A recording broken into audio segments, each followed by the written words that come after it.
Hi, I'm Tanner Wilson with the Justice Fellowship. Yesterday, me and my crew went downtown to Washington, D.C. in front of the Supreme Court building to get people's opinions and thoughts on the criminal justice system here in America. Here's what we have. First, we asked if anybody knew how many Americans are currently incarcerated. Let's see, it's larger than most of the rest of the world combined.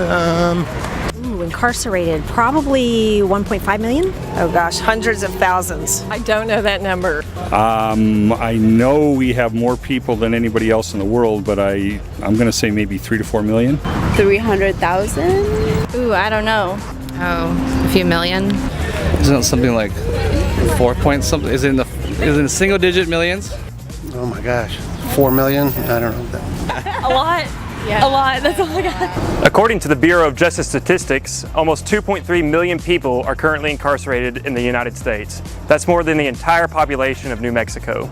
Next up, we asked people if they believe someone should go to prison for the possession of marijuana. No. No.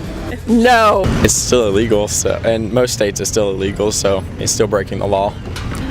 I think if it's a repeat offense, that it's probably appropriate. I will address the issue rather than locking them up, because it's not really going to help. I don't think it necessarily should be a federal offense, but I do think it should be some kind of an offense. I feel like it's a petty crime. First time, should they go to jail if that's all they were doing? No, but I think, subsequent arrests, yes. Because there's far serious crimes that people should be put away for, and that's not one of those serious crimes. That's not saying that drug use is okay, but it's not necessarily something that a person should get a long-term prison sentence. As you can tell by the interviews, most people thought that being arrested on marijuana-related charges was a little too harsh. But in fact, in 2013, almost 700,000 Americans were arrested based on marijuana-related charges. We followed up asking people if they knew how much prison time the federal government gives people for possessing about half a pound of crack cocaine, more specifically 280 grams. For half a pound of cocaine, 6 months? 5 years. I'm going to say 5 to 10 years. I'd have to know more facts, like how they got it, whether they distributed it, sold it, whether they dealt with children, things of that sort. I don't know. Can you tell me that? The federal mandatory minimum on possessing 280 grams of crack cocaine on the first offense is 10 years. For the second offense, 20 years. And for the third offense, life in prison without parole. Finally, we wanted to get people's opinions on what they would do to reform the state of our criminal justice system. The length of time of incarceration for people for non-violent crimes. I would probably start with teaching people to respect the laws. I believe reforming the justice system starts with informing students and informing the people.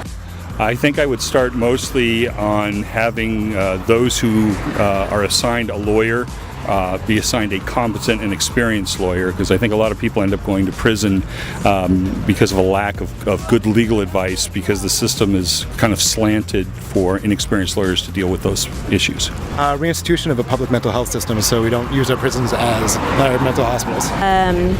Juvenile justice reform so that juveniles aren't targeted and in such a way that it ruins their life, hard for them to get a job, they can not overcome the stigma of a choice they made when their brain wasn't fully formed.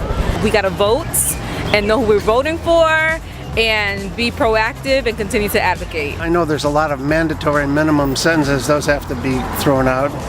I mean, you've got to give the judges a lot more discretion. Most people who commit crimes are doing it because to fulfill some other need, or there's something lacking, and there's some assistance, some help that they can get. Not putting them on some sort of a government dole, but getting them in touch with different charities or services that are available to help them out, because then they'll be much more productive citizens. I mean, that's the whole point of everything, is to have productive citizens. And if you're in jail, in prison, you're out of the system, you're out of service, and then when you get out, you have a gap that you can't address, and it's really hard for those folks to get back on their feet again. My husband's in law enforcement. He always laughs and say that we call it corrections office, like a correctional facility, and there's nothing correct about it. So really maybe having to even assess that in itself. I mean, because again, if there's no transition homes, if there's no place for them to look for jobs, then it's a cycle. There's a lot of work to be done in reforming the criminal justice system. However, here at Justice Fellowship, we are devoted to bringing reform to the criminal justice system with a heavy emphasis on restorative justice. by working closely with state legislators and grassroots lobbying in order to make a difference in the community as a whole. Thank you for your time.